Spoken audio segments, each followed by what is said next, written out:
Hello সব guys, আসসালামু আলাইকুম। আপনারা সবাই কেমন আছেন? আশা করি আপনারা ভালো আছেন। সকাল সকাল কোনো কন্টেন্ট খুঁজে পাচ্ছিলাম না, তাই আমি লাগিয়ে দিই বিয়ার র্যাঙ্ক স্টার্ট। আমি নামি টিভি টাওয়ারে নামার পর কোনো এনিমি খুঁজে পাচ্ছিলাম না। তারপর নিচ দিকে দুটো এনিমি আসছিল, দুটোর মধ্যে আমি একটাকে দেখতে পাই, আরেকটাকে দেখতে পাই নাই। তারপর আমি রাজ দিয়ে একটাকে নক করার পর সেখানে মাইয়াটা হাতে আমি নক হয়ে যাই। রিভাইভ পেয়ে এসে রিভাইসটা কেমনে নেই তোমরা দেখো।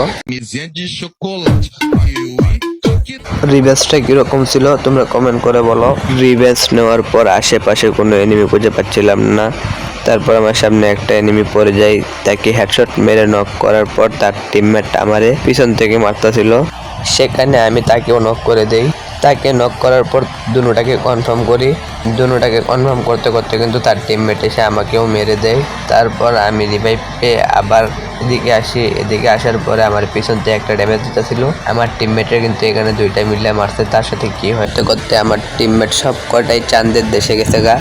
তাদেরকে রিভাইভ দিতে যাচ্ছিলাম, একটা এনিমি পাই, তাকে নক করার পরে আমার টিমমেট সব কটাকে রিভাইভ দিয়ে এসে আমি আরেকটা এনিমি পেয়ে যাই। তাকে নক করার পর আমার কন্টেন্ট সেখানেই শেষ। তোমরা সবাই লাইক সাবস্ক্রাইব করো।